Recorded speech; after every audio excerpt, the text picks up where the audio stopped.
बोलतोय याच्यातलाच एक उपप्रश्न असा, कोल्हापूरच्या संदर्भानं आपण बोलूया. कोल्हापुरात थेट पाईपलाईन योजना झाली की ज्यासाठी शासनानं पैसे दिले. जवळपास 485 कोटीची योजना आज जवळजवळ 7 ते 8 वर्ष रेंगाळते. म्हणजे कॉन्ट्रॅक्टर याला जबाबदार, लोकप्रतिनिधी जबाबदार, नेमकं मग कोण जबाबदार?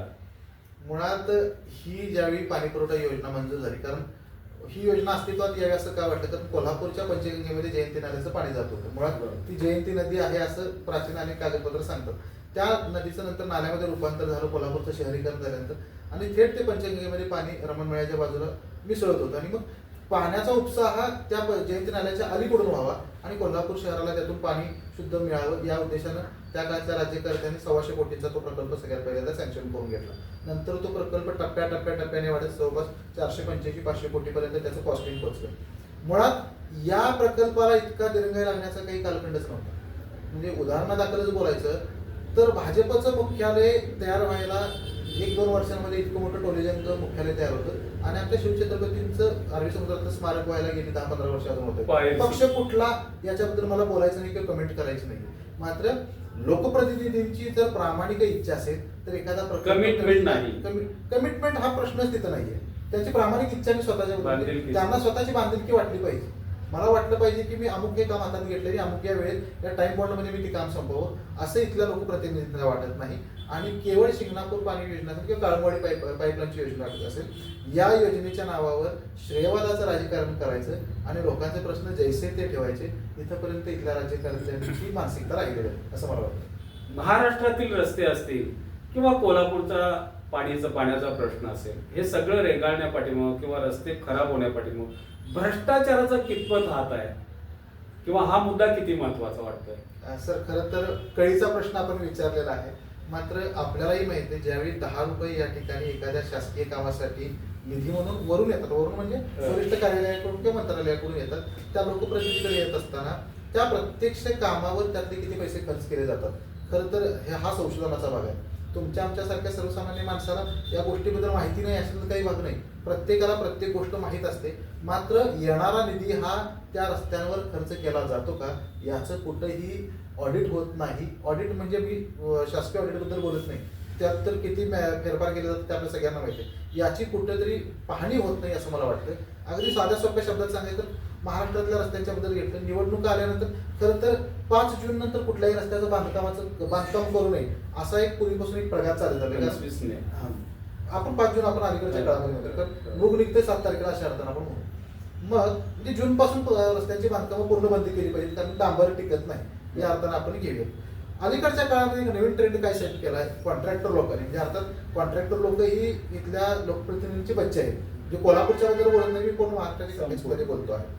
एक काय ट्रेंड सेट केला की क्रशर सँड नावाचा एक वेगळा प्रकार किंवा एक नवीन पदार्थ आपल्याकडे बघायला मिळतो. क्रशर सँड म्हणजे काय, क्रेट ज्याला आपण म्हणतो आपल्या बोलीभाषेमध्ये, ती क्रेट आणि रस्त्यावर जळलेलं जे ऑइल आहे, जे कारखान्यातून असेल किंवा वेगवेगळ्या गॅरेजेसमधून असेल, जळलेलं ऑइल त्या डांबर फेकण्याच्या झारीनं रस्त्यांवर भिरकटलं जाते आणि त्याच्यावर क्रशर सँड भिरकटून देऊन अर्ध्या तासानं त्याच्यावरून झाडू मारून आमचा रस्ता झाला हे दाखवण्या इतपत निर्लज्ज इथले कॉन्ट्रॅक्टर्स आणि त्यांना पाठीशी घालणारे काही लोकप्रतिनिधी झाले. अर्थात त्याला काही सन्माननीय अपवाद असतील, मी सगळ्यांना सरसकट बोलत नाही. जे चांगले आहेत त्यांच्याबद्दल ते वंदनीयच आहेत आमच्यासाठी. म्हणजे 10 लाखाचा जर रस्ता एका ठिकाणी एखाद्या गल्लीसाठी मंजूर झाला असेल तर त्यातला रस्त्यासाठी वापरण्यात येणारा प्रत्यक्ष खर्च आहे तो 50-60 हजार किंवा फार फार तर लाख रुपये असतो. उरलेल्या 9 लाखाचं काय होतं हे विचारण्यासाठी नागरिक कुठेही पुढे येत नाही, कारण नागरिकांच्या तोंडामध्ये निवडणूक जवळ आल्यानंतर 500 रुपये, 1000 रुपये, 2000 रुपये अशी बिदागी कोंबली जाते आणि ते विचारायला आल्यानंतर त्यांना सांगितलं जातं तुझ्या मतदानाच्या वेळी तुझ्या घरात इतक्या नोट्या आम्ही पोच केलेल्या आहेत. कितीही कटू असलं तरी वास्तव आहे. त्यामुळे नागरिक विचारण्याची नैतिकता बाळगत नाही हे सत्य आहे. म्हणजे निवडणुकीमध्ये पैसे हाच घटक जर महत्वाचा असेल निवडून येण्यासाठी, आता आपण सांगितलं किंवा तो एक सार्वजनिक ट्रेंडच झाला आहे की निवडणुकीला मोठ्या प्रमाणात पैशाचा व्यवहार होतो आणि मतदानासाठी पैसे वाटले जातात असे सर्रास आरोप केले जातात. नेमके जर असं होत असेल तर मग खरा लोकप्रतिनिधी आणि ही लोकशाही कशी टिकावी? याचं उत्तर देत असताना मी एक संदर्भ या ठिकाणी थोडक्यात सांगा. थोडक्यातच सांगतोय. अ, डॉक्टर बाबासाहेब आंबेडकरांनी बीबीसीला एक मुलाखत दिली होती. अ, जे आपण सगळे अतिशय दिमागात किंवा मोठेपणाने अभिमानाने म्हणतो की भारतामध्ये लोकशाही अस्तित्वात आहे. पण बाबासाहेबांची 2 स्टेटमेंट या बाबतीत महत्वाची मी कोट करणं मला उत्कृष्ट महत्वाचं वाटतं. एक बीबीसीला दिलेली मुलाखत, ज्या मुलाखतीमध्ये लोकशाही ही मर्यादित किंवा मर्यादित प्रमाणापर्यंत लोकहितकारी आहे, हे मत डॉक्टर बाबासाहेब आंबेडकर मानतात. आवर्जून सगळ्यांनी बघावी अशी ती मुलाखत आहे, आज नेटवरती उपलब्ध आहे.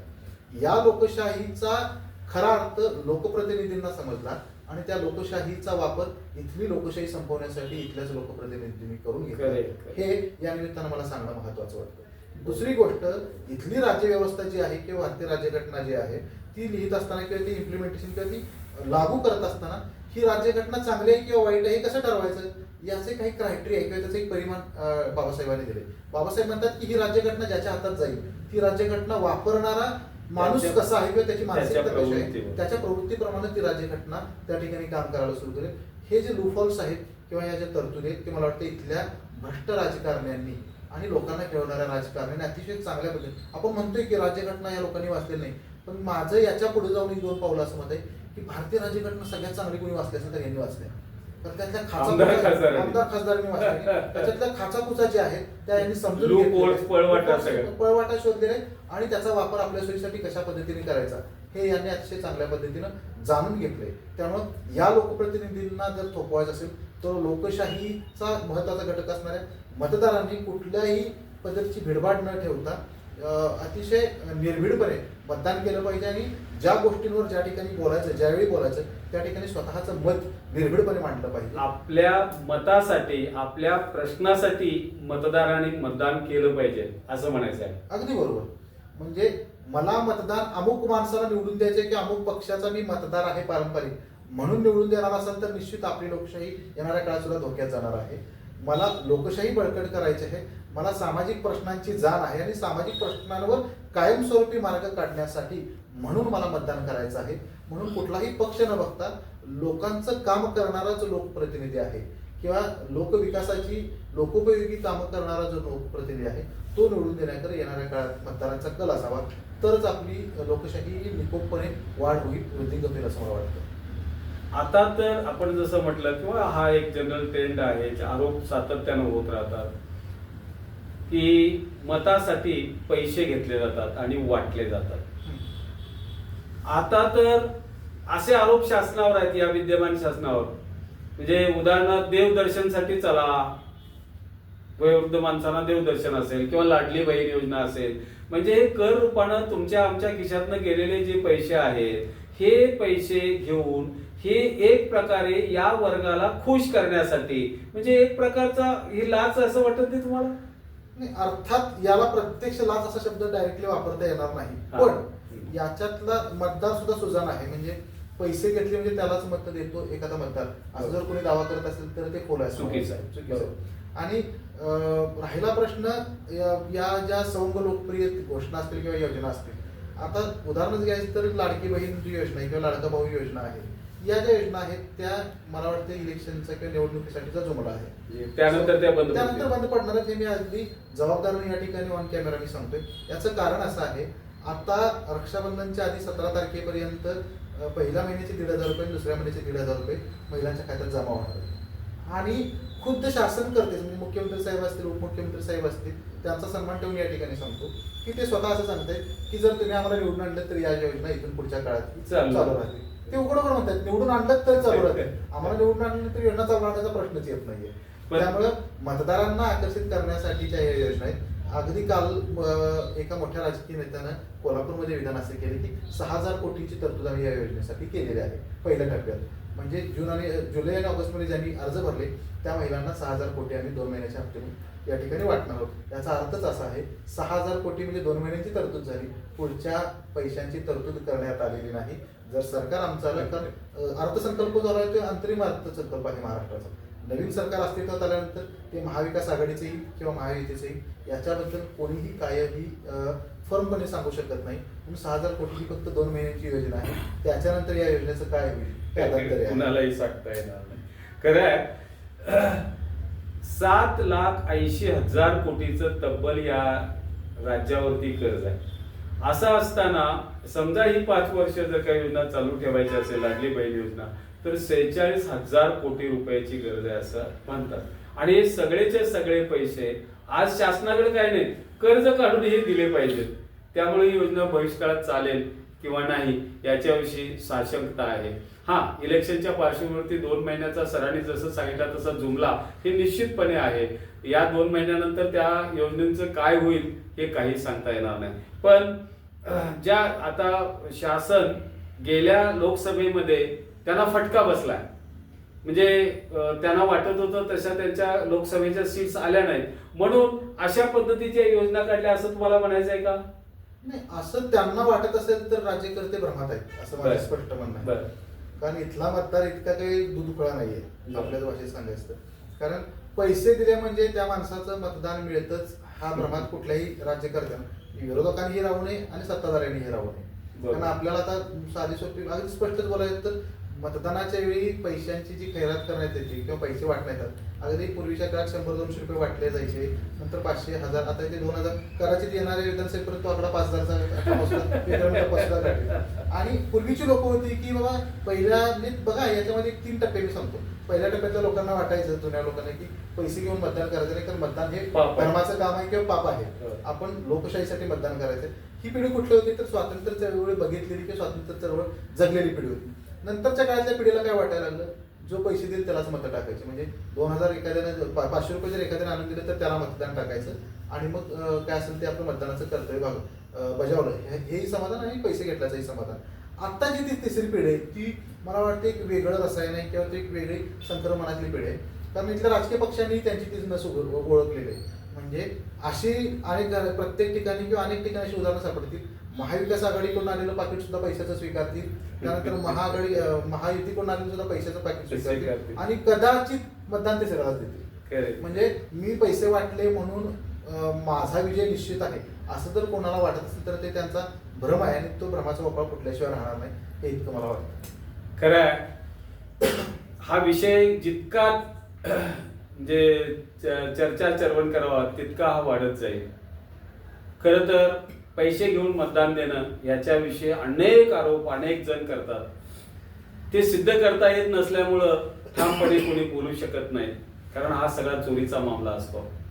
तथापि हे जे पैसे वाटप घडतं निवडणुकीच्या दरम्यान, त्यामुळं असा आरोप होतो की निवडून आलेला माणूस पैसे वाटप करून आला आणि जो पडतो तो म्हणतो मी पैसे वाटायला कमी पडलो म्हणून मी पडलो. लोकांच्या मनात एक शंका अशी आहे, आणि किंवा आपल्यासारख्या सुशिक्षित लोकांना, काही लोकांना मार्गदर्शन जर करायचं असेल तर नेमके आपल्याला आता ह्या प्राप्त परिस्थितीमध्ये कशा पद्धतीच्या लोकांना माणसांनी मतदान करावं, थोडक्यात काय सांगू शकाल? कुणाला मतदान करावं, कसे लोकप्रतिनिधी असावे? मुळात कोणाला मतदान करावं हे सांगण्याऐवजी मी कोणाला मतदान करू नये हे सांगेन, जेणेकरून करायचं कोणाला हे लोकांना कळणं सोपं जाईल. बरोबर. मी अमुक पक्षाचा पारंपरिक मतदार आहे म्हणून मी मतदान करावं असे दिवस आता राहिलेले नाही. तशी इच्छा सुद्धा बाळगू नये किंवा तशी मांडणी सुद्धा कुणी करू नये. नंबर 1. नंबर 2, मी अमुक पक्षामुळे नोकरीला लागलो किंवा माझं घर चालतंय, अमुक पक्ष मला 2 गॅसच्या टाक्या महिन्याला फ्री देते वर्षाला म्हणून जर कोणी होतं, कारण अगदी क्लिअर बोललं पाहिजे, म्हणून सुद्धा मतदान करावं अशा मताचा मी नाहीये. 5,000 येणाऱ्या काळामध्ये आणखी काही महिन्याला 2,000-5,000 रक्कमा वाढतील आणि शासकीय योजना येतील असं वाटत असेल कुणाला तर त्या पक्षाला सुद्धा कोणी मतदान करू नये. मतदान कुणाला करावं तर भारतीय लोकशाही बळकट करण्याचा अजेंडा ज्यांचा असेल अशा पक्षाला मतदान करावं. दुसरी गोष्ट, त्या अजेंडावर प्रत्यक्ष काम करण्याचा कृती कार्यक्रम ज्या पक्षाकडे असेल, कोणताही पक्ष असेल तो, बरोबर, तो कृती कार्यक्रम ज्या पक्षाकडे असेल त्या पक्षाला मतदान करावं. आणि सगळ्यात महत्वाचं म्हणजे लोकोपयोगी कामं जी शासनाची कर्तव्य आहेत ती तर त्यांनी केली पाहिजेतच. त्याच्याशिवाय विकासाचा आराखडा किंवा येणाऱ्या 10 वर्षातली ब्ल्यूप्रिंट ज्या सत्ताधाऱ्यांच्याकडे किंवा ज्या विरोधकांकडे किंवा ज्या उमेदवाराकडे आपण म्हणू, ज्या उमेदवाराकडे असेल आणि ते राबवण्यासाठीच्या काही कृती कार्यक्रम त्यांच्याकडे ठोस असेल, अर्थात करदात्यांच्या खिशातून पैसे घेऊन नव्हे, त्याच्याबद्दलची वेगळी प्रोव्हिजन करून जर कुठला एखादा उमेदवार तशा काही योजना राबवू इच्छित असेल तर अशा उमेदवाराच्या पाठीशी मतदारांनी राहावं असं माझं व्यक्तिगत मत आहे. शेवटचा प्रश्न सर विचारतो. आज शासनाची अशी परिस्थिती नाही की त्यांच्याकडे पैसे शिल्लक आहेत किंवा चालू बजेट ज्यांचं जे वार्षिक बजेट आहे त्याला सुद्धा त्यांना फंडिंग घेतल्याशिवाय कर्ज घेतल्याशिवाय ते चालू शकत नाही. अशी आजची त्यांची परिस्थिती आहे. अशा परिस्थितीमध्ये जे शासन चालवत असताना त्यांची परिस्थिती जी आहे ती इतकी बिकट असते की रेग्युलर ज्या जबाबदाऱ्या त्यांच्याकडे आहेत, उदाहरणार्थ कामगारांचे पगार सुद्धा असतील तर ते वेळेवर होत नाहीत, कंत्राटदारांची बिलं वेळेवर होत नाहीत. मग अशा वेळेला हे शासन कर्ज काढतं आणि जे आपल्या डोक्यावरती बसतं त्याचं व्याजही आपल्या डोक्यावरती बसतं. मग अशा माणसांना कर्ज काढून शासन चालवायचं आणि आपण कामं केली म्हणून दाखवायचं. अशा माणसांना आपण मतदान करावं का? मुळात कर्ज काढून शासन चालवायचे किंवा लोकांचे पगार भागवायचे हा जो प्रकार तुम्ही सांगितला हे करण्याची काही आवश्यकता आहे असं मला वाटत नाही. कारण सध्याच्या गेल्या 10-15 वर्षातल्या सत्तांतरानंतरचं किंवा पूर्वीच्या काही राज्यकर्त्यांच्या बद्दलचा एक समज म्हणा किंवा एक निरीक्षण आपल्या सगळ्यांनी थोड्याफार फरकानं पाहिलं ते असं की आता अलीकडच्या काळामध्ये लोकांचे कंत्राटांचे पैसे भागवण्यासाठी शासनाकडे पैसे नाहीत असं आपण एका बाजूला म्हणतो आणि दुसऱ्या बाजूला लाडकी बहीण योजनेसारख्या एखाद्या योजनेत 6,000 कोटींचं तरतूद केली जाते. एका बाजूला कामगारांची म्हणजे शासकीय नोकरदारांची भरती शासकीय भरती बंद केली जाते. दुसऱ्या बाजूला कॉन्ट्रॅक्च्युअल बेसिस कामगार नेमले जातात आणि ते नेमत असताना सुशिक्षित बेरोजगार पोरांच्या खिशातून एका अर्जाला 1,000 रुपये घेतले जातात. त्याच्यातून काही हजार कोटींचा महसूल या ठिकाणी गोळा होतोय. त्या महसुलाचा हिशोब कुठलीही कंपनी द्यायला तयार होत नाही कारण त्या कंपन्या इथल्याच राज्यकर्त्यांच्या जवळच्या सगळ्या सोयऱ्यांच्या असतात आणि ते कुठेही चित्रात न येता हे सगळं षडयंत्र राबवत असतात. एखाद्या शेताच्या बांधावर राबायला जाणाऱ्या पोराला 1,000 रुपयेचा फॉर्म भरण्यासाठी किमान 2-3 दिवस त्या ठिकाणी राबावं लागतं. एमआयडीसीत काम करणाऱ्या पोराला 250 रुपये दिवसाचा 300 रुपये पगार आहे, त्याला 1,000 रुपये म्हणजे एक आठवड्याचा त्याचा पगार गेला. हे सगळं करत असताना सुशिक्षित बेरोजगारांची फळे एका बाजूला वाढवायची आणि दुसऱ्या बाजूला सवंग लोकप्रिय घोषणा करायच्या. हे जर आपण करत असू तर हा बॅलन्स कुठेही थांबणार नाही, तो इम्बॅलन्स व्हायला फारसा वेळ लागणार नाही आणि पुन्हा परिस्थिती जास्त बिकट होईल असं मला वाटतं. मित्र, हा विषय जेवढा चर्चा करावा तेवढा थोडा आहे, पण एक गोष्ट निश्चित आहे, मतदारांनीच आता शहाणं होण्याची गरज आहे. राजकीय, सामाजिक, आर्थिक या ज्या सगळ्या समस्या निर्माण झालेत या मतदाराच्या नकारात्मक भूमिकेतून झालेत असं मला वाटतं. अगदी बरोबर सर. बरोबर सर म्हणतात की मतदार जो आहे तो मतदार सोप्या गोष्टी शोधायला लागला, आपली जबाबदारी मान्य करायला तयार नाही, लोकशाही प्रती असणारी आपली जबाबदारी मान्य करत नाही. त्यातून ह्या सगळ्या गोष्टी निर्माण झाल्या. म्हणजे अल्टिमेटली मतदारच मला वाटते जबाबदार आहे. त्यामुळं या वेळेला लोकसभा निवडणुकीमध्ये ज्या काही सामाजिक, राजकीय, आर्थिक अशा ज्या समस्या निर्माण झालेल्या आहेत याचं आपलं सुद्धा दायित्व हे मतदारांनी स्वीकारावं आणि चांगले उमेदवार, मग मी कुठल्या पक्षाला कुठल्या अमक्याला असं सांगतोय असं नाही, पण जे योगदान जे आहे आमदार खासदार म्हणून जो निवडून येईल तो योगदान आपल्याला कितपत चांगलं देऊ शकेल अशाच माणसाला निवडून द्यावं आणि मग उद्याची विधानसभा ही मतदारांनी एक परिवर्तन घडवणारी आणि आतापर्यंत जे काही झालेलं आहे याच्यापेक्षा वेगळी परिवर्तन असणारी अशी विधानसभा निवडून यावी असं मला वाटतं. आपल्याबरोबर आज सरांनी काही मौलिक विचार ठेवले आणि या सर्वांचा आपण विचार करणं गरजेचं आहे असं असं मला वाटतं. आजचं आमचं हे पॉडकास्ट आपण आवर्जून बघा, याच्यावरती आपण आवर्जून कमेंट द्या आणि लाईक, शेअर, सबस्क्राईब करा. धन्यवाद.